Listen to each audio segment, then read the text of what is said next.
Assalamualaikum warahmatullahi wabarakatuh. Perkenalkan, nama saya Adinda Permata Wirakusumawati, NPM 101900231. Di sini saya akan mempresentasikan tentang fisioterapis pada tumbuh kembang anak. Fisioterapis adalah bentuk pelayanan kesehatan yang ditujukan kepada individu atau kelompok untuk mengembangkan, memelihara, dan memulihkan gerak dan fungsi tubuh sepanjang rentang kehidupannya dengan menggunakan penanganan secara manual atau menggunakan peralatan. Sedangkan fisioterapis anak adalah salah satu fisioterapi yang menangani anak-anak dari lahir sampai remaja.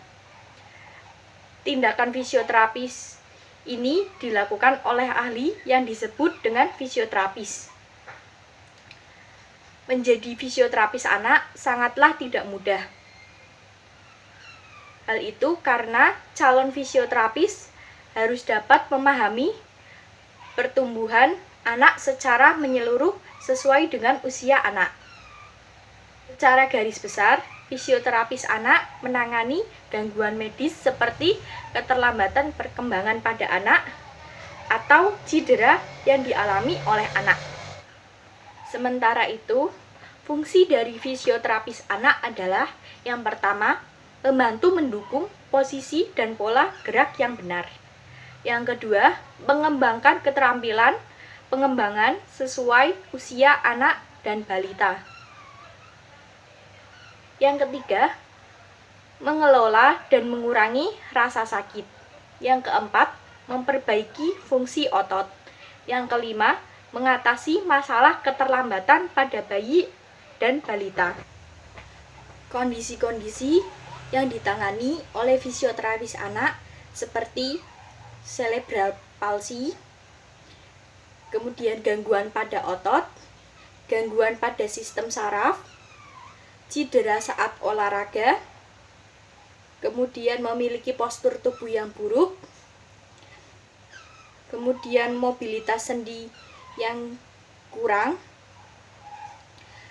kemudian keterlambatan dalam perkembangan anak, dan lain sebagainya. Fisioterapis memiliki beberapa cara untuk menangani kondisi dan gangguan pada anak. Macam penanganan membantu anak untuk membangun kekuatan dan meningkatkan pergerakan serta menguatkan kemampuan anak dalam menyelesaikan aktivitas sehari-hari. Ada banyak jenis terapi yang dapat dilakukan pada anak dan balita, tergantung permasalahannya. Berikut ini adalah berbagai jenis terapi untuk anak dan balita. Di antaranya, yang pertama itu ada terapi pemanasan. Terapi ini memanfaatkan kekuatan panas. Biasanya terapi ini untuk mengatasi kelainan kulit, otot, maupun jaringan tubuh bagian dalam lainnya. Penggunaan terapi ini tentu saja disesuaikan dengan tingkat keluhan anak. Yang kedua, yaitu ada terapi latihan. Terapi ini dimaksudkan untuk mengembangkan fungsi sekaligus memberikan penguatan dan pemeliharaan alat gerak anak agar bisa kembali normal dan atau setidaknya mendekati kondisi normal. Pemberian latihan ini akan dilakukan secara bertahap, tergantung pada usia bayi atau balita kepada anak. Pada awalnya, anak akan diberikan latihan memegang maupun menggerakkan tangan dan kakinya. Setelah dirasa mampu, terapi ini akan dilanjutkan dengan latihan mobilisasi. Dimulai dengan berdiri, melangkah, berjalan, berlari kecil, dan seterusnya. Yang ketiga, ada terapi dingin. Terapi dingin ini umumnya hanya diperuntukkan bagi otot saja. Biasanya, terapi ini diterapkan akibat terjatuh dan memar. Terapi ini biasanya diberikan bila cedera anak masih akut dan proses penanganannya tidak menjadi kronis. Bisa juga digunakan untuk mengurangi pembekakan akibat cedera. Yang keempat, ada terapi stimulasi listrik.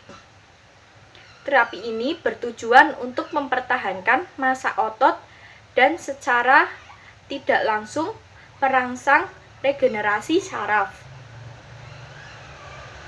Terapi yang menggunakan aliran listrik bertenaga kecil ini cocok diterapkan pada anak yang menderita kelemahan otot akibat patah tulang ataupun kerusakan syaraf otot. Yang kelima, ada fisioterapis dada.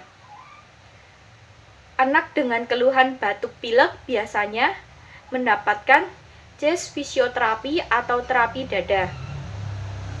Terapi jenis ini bermanfaat untuk membersihkan saluran pernafasan dan memperbaiki pertukaran udara dalam tubuh anak.